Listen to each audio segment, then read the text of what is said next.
Now, 1 year ago, the national and county government set out an ambitious program to bring Nairobi back to its glory. The plan included decongesting the roads, improving sanitation and health services, amongst other things. Well, 1 year down the line, NTV's Brenda Wanga examines the progress made and why the regeneration may have been a mirage. Nairobi, the capital city of East Africa's economic hub, great and glowing accolades, but not as great and glorious a reality. The need to restore Nairobi to its former glory at the very least has been evident, and in 2017 the plans to do so began taking shape with fresh impetus, well, at least on paper. An agenda pushed by no less than the president, who charged a committee comprising senior officials of national and Nairobi county governments to deliver tangible results within the brackets of specified time frames. In April 2018, the committee, co-chaired by Tourism Cabinet Secretary Najib Balala and Nairobi Governor Mike Mbuvi Sonko, committed to the president to deliver. For instance, by the 13th of May 2018, garbage was to have been cleared from all the 85 electoral wards, the cleanup of the Nairobi River was to have kicked off, and programs for regular garbage collection were to be in place.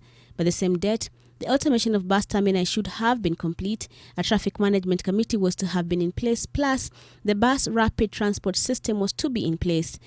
State House said that the committee was to ensure that the launch of the BRT was preceded by the availability of 39 buses and infrastructure development on Langata, Mombasa, Jogoo and Juja roads, as well as Waiyaki Way. We want to transform Nairobi. By the 12th of July, the committee was expected to have embarked on the facilitating of the signing of agreements with financial institutions to fund the construction of 100,000 housing units, equipping high-volume health centers, improvement of trauma services at Mbagathi and Mama Lucy hospitals, the introduction of car-free days in Nairobi, amongst other things.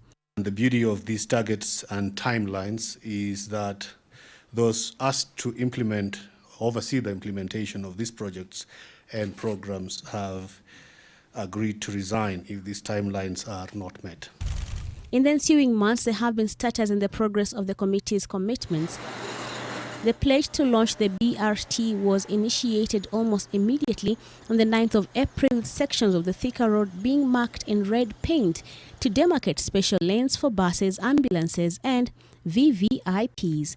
That was to be accompanied by the introduction of the mass rapid transport system that will require the purchase of buses. Critical thing is to make sure that we have an efficient transport system, very fast and also very modern, because as we do these buses, we have to make sure that anybody can use them. More than a year and postmortems later, and the rapid transit system is still on paper and not on the roads.